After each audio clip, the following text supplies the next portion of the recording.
Well, they can't hire people, they can't hire them, so what do? They go and buy a business that has the employees that they want to hire, so they go out and they buy it. And we're seeing a lot of that happening right now in the technology industry. So it depends on what industry you're in, on what is going to happen with your business valuation. So this next slide is the thing with businesses. We want to make sure that we look beyond the multiple when we're evaluating business. We want to look to see how the business is being operated. What type of standard operating procedures do they have? What kind of market do they have? What does the supply chain look like? Do they have all their sales are with one or two customers? No, please don't do that. If any of you do that, you have like one or two customers that's your whole business. Please diversify. Please don't do that. So you want to make sure that you do things like that. So we really want to look at the business. Has there been a lot of hires for convenience? Does everybody know what that means? Hire for convenience?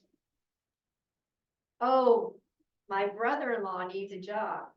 Okay, we need an accountant. My brother-in-law is now the accountant, right? A lot of small businesses, that's what happens, right? It's hiring for convenience because somebody else in the family needs to have a job. We put them in where we think we need them. It doesn't mean that they are the right person for that job. Another thing we see with small businesses is that the owner wears all the hats. Well, who wants to buy a job, right? So if you're trying to exit, you want to make sure that we help that owner not do all the jobs, right? We want to make sure we get the right people in the right position so that owner isn't the only one doing everything, because it's really hard to exit when you only have that one person that is overseeing all of that.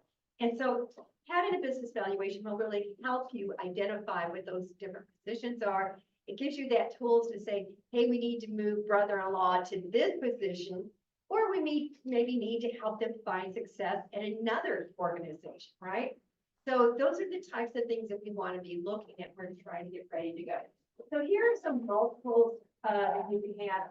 And these multiples right here are based on all privately held business sales. So you can see what the multiples are for all small businesses. And it really, because of these designs, all industries, and these are just some of the ones that we had for Q1 and Q2, just to give you an idea of what they are. So when we're doing a business valuation, what do we look at?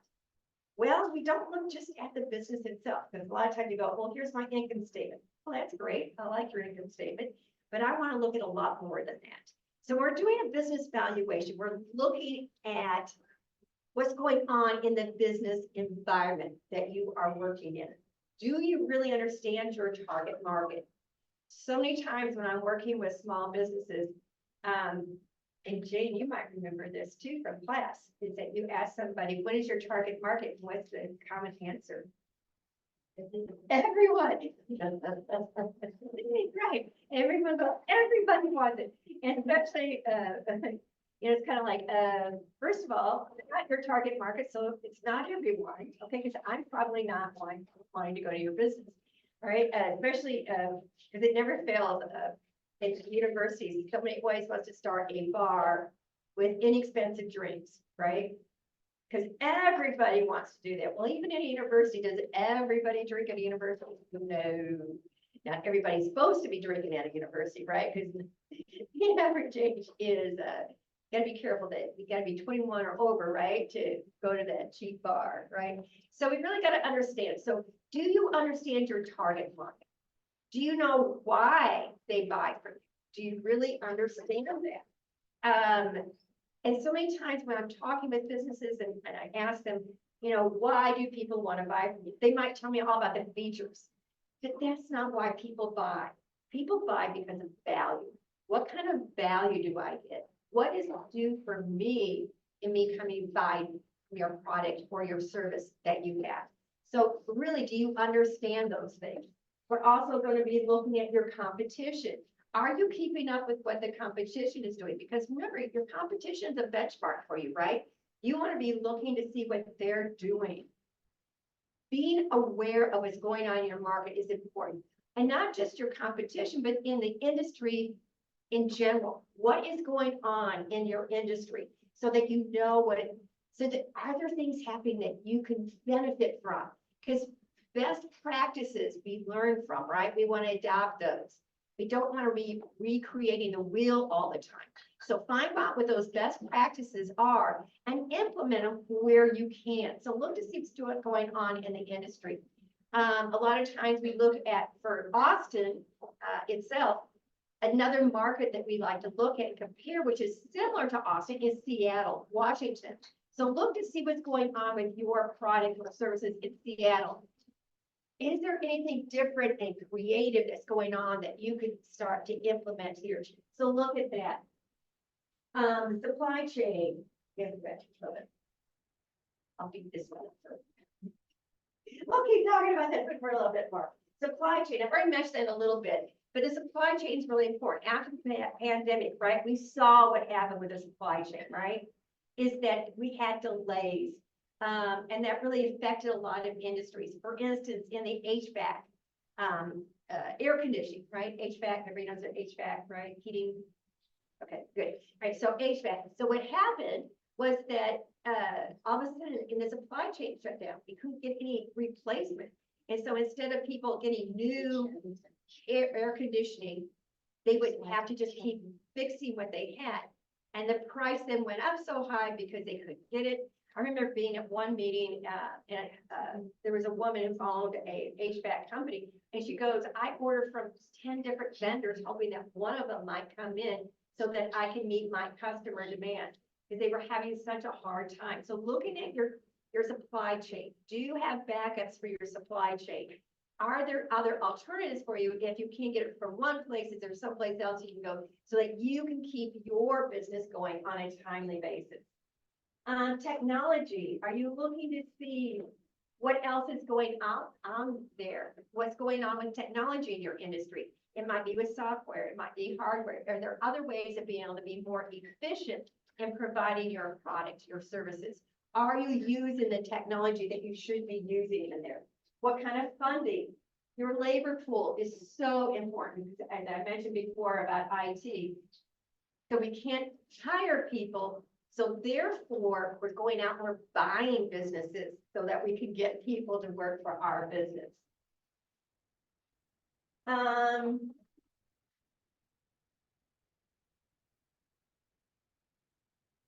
There, is it working now? Yes, the silence is showing on the screen. Oh, okay. All right, yeah. Well, yeah, it's a good slide. Yeah, we want it out there for everybody, right? Yeah, it's a good slide. Okay, all right, so one little part. So maybe I should have done that part right there. The rest of it's good. Okay. So let's go ahead and keep going then. So that's the external environment. So when you get a business valuation, that should be done. We should be looking at everything's going on externally to your business. And then next slide is we're going to go to the internal environment. We're going to be looking inside what's going on. And if you notice down here at the very bottom, we have leadership team. Leadership team is the most important part of a business because the leadership team sets everything, the tone, it sets what the culture, it's everything. So the leadership team is so important. So when we are looking at a business, we're going to be analyzing that leadership team. And as I mentioned before, we're going to look to see, do we have the right people in the right places doing the right jobs? Are there other people that we need to be considering there? Is everybody on your leadership team on the same page? So if I go and ask anybody in your team, what is your mission? What is your vision? What are the goals for this business? Am I going to get the exact same answer from everyone on your leadership team? Or am I going to get different answers? If I'm getting different answers, there's something going wrong with your culture, because that means not everybody is on the same page. And we want it, if your business wants to grow, everybody has to be on the same page and going together. So it has to be very important. And our leadership team, whoever we have in that position, they are coming up with our strategic plan. Where is it that we want to go with this business? Where do we want to be a year from now, 3 years from now, 5 years from now? What kind of products or services are we going to offer? What is our core competencies that we have? all of those things are important. I'm one of those people that has a hard time with the word NO. Does anybody know what that word is? No? Anybody else? Yeah, it's like one of those things, like if something shiny comes up and it's very entrepreneurial, and someone says, hey, Jana, do you want to do this? You know what my first thing is? Yes, right? I don't like to use the word no, so it's kind of like, you can't do that when you're running your business though, right? You can't do that. You got to think about where the no's are. Is that with your core competencies? Do you want to add a product stream? Is it fit with the rest of your business? Always be thinking about what is your business and be looking at all the opportunities that you have. Does it fit with what you're trying to do? If not, learn the word no. It's okay to say no. So if everything, after we look at the strategic plan, we're going to look at your processes and your operations. Do you have standard operating procedures in place? So if somebody else new comes in to do this job, how much training is it going to take? Is it documented somewhere about how to do that particular job or not?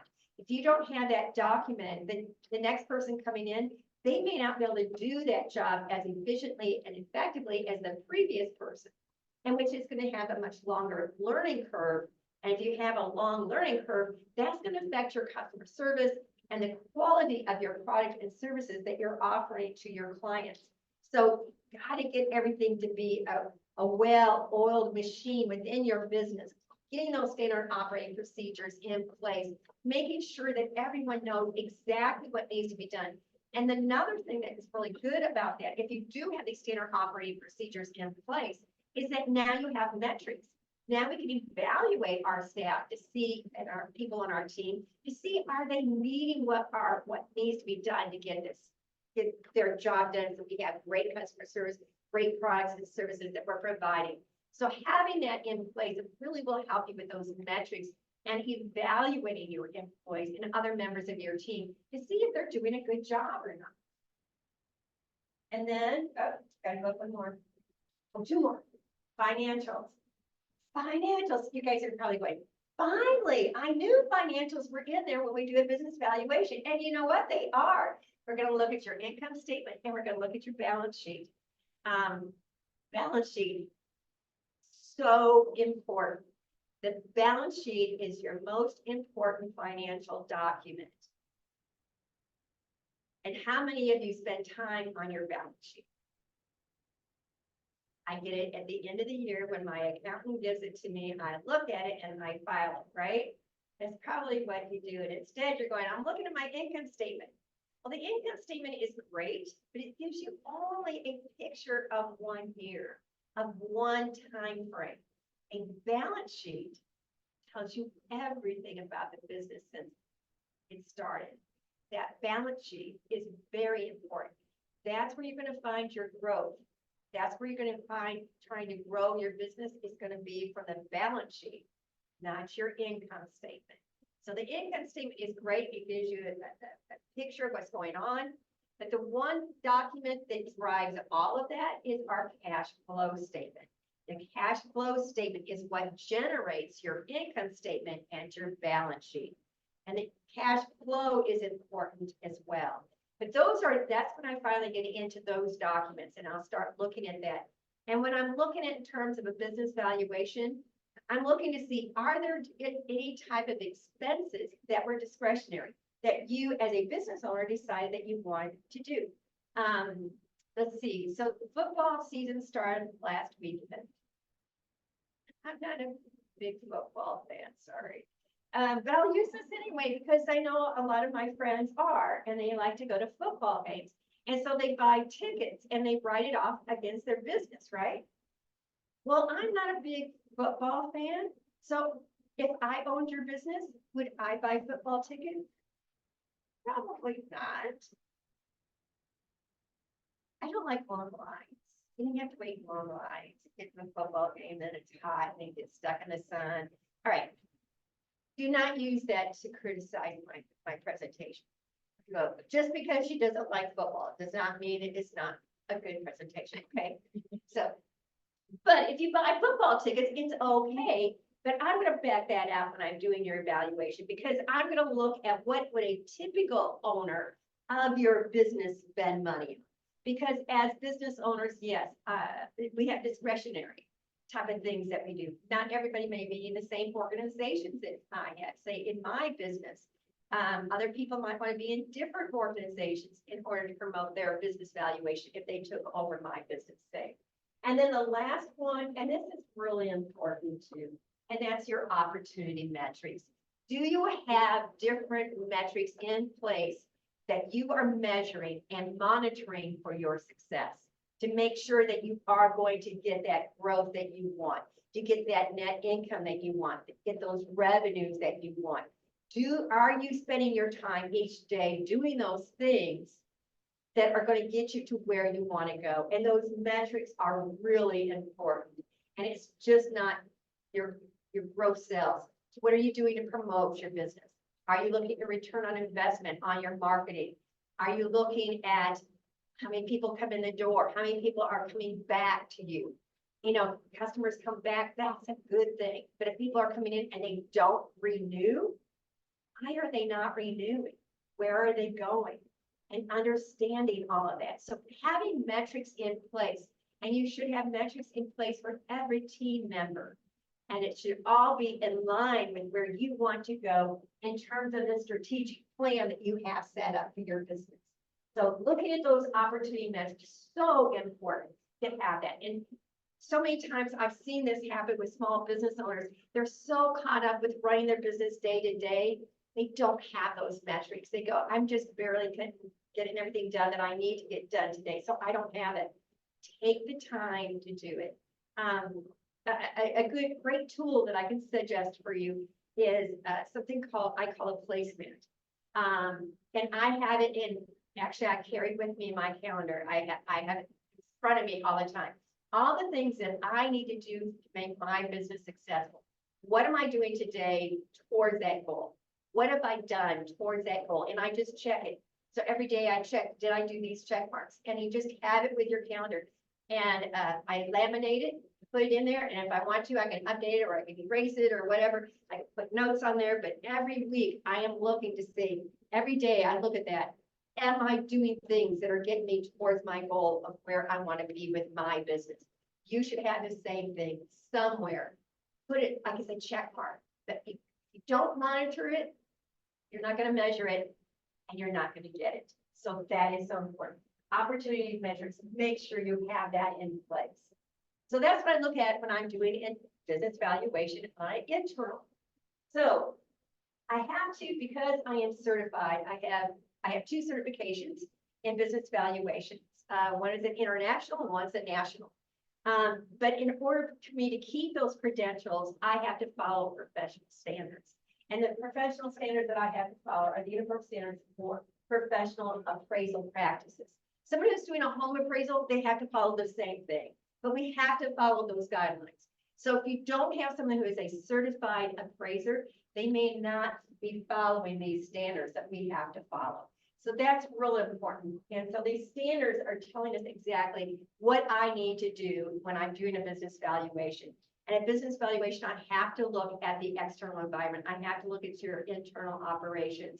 And then I also have to look at three different approaches. I consider three different approaches to the valuation. I have to look at the income, the asset, and the market approach. And we'll talk about those in just a second. But these standards are very important because that's what keeps our profession at the quality level that it is. So what I do then is I put everything into this little circle here, the income, the asset, and the market approach. And I try to find what is the best fit for your business. So asset approach. Asset approach is that we're looking at how much assets do you have, fixed assets, and what are they worth? That's not appropriate for every business. Not every business has a lot of fixed assets, right? And the asset approach is also good. A lot of times if you're liquidating, you're selling your business, you're not trying to move, sell it or anything else. So you'll see asset approach to be heavily weighted at that point. But if you have a service business, you're probably not going to have a lot of assets. So this approach would not be given very much weight, if any, if you don't have an asset approach. If you have a lot of assets, like a storage company, manufacturing company, you might also want to get a certified equipment appraisal to find out exactly what your equipment is worth when you're doing something like that.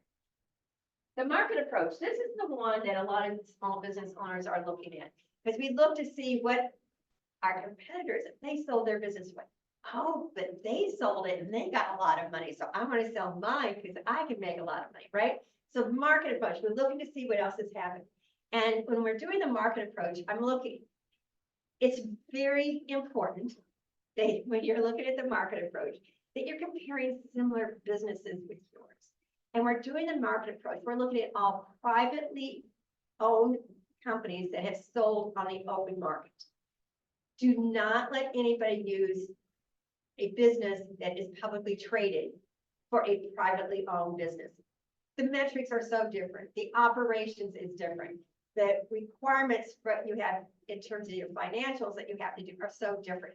So if you're a privately owned company, you want to make sure that the valuator is looking at privately held companies that have sold that are similar. Not too long ago, I was brought in on a case to evaluate another business valuator. It was in a divorce case. And when I was looking at it, the other valuator, they were not certified, but that other valuator included publicly held companies that were not even in the same industry. So this person this was a service firm, and they were comparing businesses that were, that was like a logistic firm, a transportation firm with a service firm. I don't want to give any specifics, but it wasn't even close. So how do you, that's not a good valuation. So that's why it's really important. We are looking at the market approach. But again, the market approach, that what we're going to be doing there is that I'm going to be looking at all privately held companies across the United States that are similar to your business and see what they have sold for. And in looking at that data, I'm going to be looking to see those that were distressed sales, those who were synergistic sales, and those that were just sold outright, like to a willing buyer and a willing seller. So you need to really look at that data. And there are databases that we use. The one I use is called DealSmith. And then the income approach, that's the last one. And with the income approach, there's different methods within that we can use. And some of them have to do with projecting income in the future. Other ones are based on what your income is today and coming up with a capitalization rate. But all of that has to do with looking at your particular business. Very important. And when you get a business valuation, you should be able to follow the logic that the evaluator did in coming up with each of these. So when they come up with an asset approach, a market approach, an income approach, are you able to follow their logic? Does it make sense? Can you follow their calculations? If you cannot duplicate what they did, you can't follow that math, then make sure you get them to tell you how it was done. Because every business valuation, it should be very clear what the math was to come up with it. And when you get done reading that report, you should be able to walk away going, yes, I understand how they valued it. I agree with it. It makes sense to me. I get why they came up with the value that they did. If you ever get a valuation and you can't do that, you didn't get a good valuation. So always think about me. Okay. Anyway, let's keep going. So wait, there's more, right? In the commercial, right? But wait, we're not done. So even though we came up with that number, we're not done. That's not the actual value. Then we got to look at where was it? What are we doing this? What kind of things are going on? So goodwill. Goodwill will come into place whenever we're trying to think about it's in a divorce. Normally we don't use it other places. It is done on certain courts in certain districts. They have to consider goodwill for a business, but it's not in every district. So it's very important that you get an evaluator that understands what the laws are and what court you're going to be in as to whether or not you have goodwill or not. Is an estate, are you putting your business into an estate, and what is that gonna be looking like? And is it a divorce? Oh, so sad. Control, also, do you have 100% control, or do you have 10% control? And is that control voting rights or no voting rights? That will make a difference on how we adjust that number of what the value is of that shares or the percentage that we're evaluating. Marketability, are there willing buyers out there for your particular business? Or is it a very select type of, does the buyer have to have certain credentials in order to buy your business? So you need to look at what is the pool of target market people that can actually buy your business? How big is that? Sanity check. Then you always want to include a sanity check there. So if this is the value, what would be the return on investment for anybody that would buy it at that particular value? There needs to be that in there as well. And then next slide. So it's complicated. Doing a business valuation is complicated, but it's fun. I love doing it. It's like my favorite part of my day when I get to work on a business valuation. Yeah, getting to do all that. It is so much fun, but it's very complicated. Everyone is different. Every business is different. Leadership is different. Strategic plan is different. Their goals, everything in the market is different. So it is very complicated. So if you're going to get a business valuation, and I encourage you to do that, get a business valuation that really goes into a deep dive of your business. And I really encourage you to do it every 2 to 3 years so that you really understand your business. And having that outside person come in and look at your business and make sure you find somebody who has experience and look at a lot of different business models so that they can understand yours. There are certain valuators out there.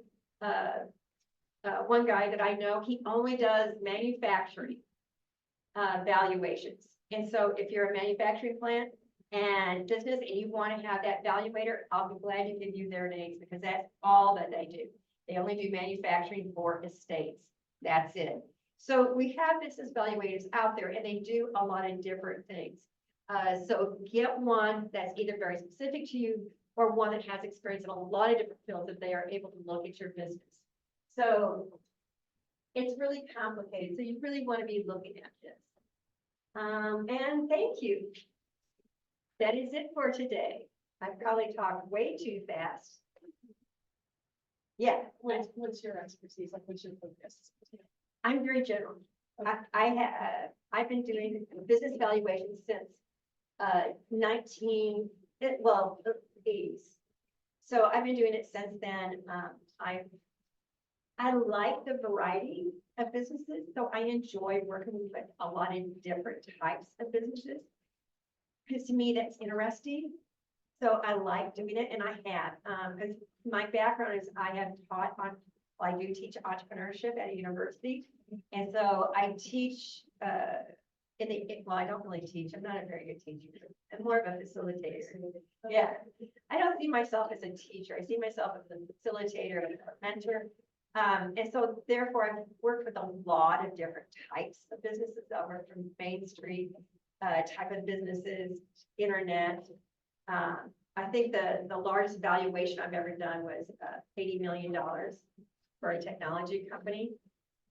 So I valued business from under 100,000 up to $80 million. And I'm trained to be an expert witness, so I can also go take care of litigation, business valuations and litigation. I can do it at the state court or the federal court. At the federal court is Revenue Ruling 702, and they have requirements for expert witnesses, and I meet those requirements. Okay, so I just want to ask a couple questions. I'm going to ask them here so that the audience can hear them live. Okay. So the first one we had, and I'm hoping that Christina can help me out, is she had asked, will we be provided with an example of what some of these forms look like? And it was referring to one of the past slides that you were talking about. So Christina, if you're still on, if you can just give me a little bit more details about the forms that you're referring to, and then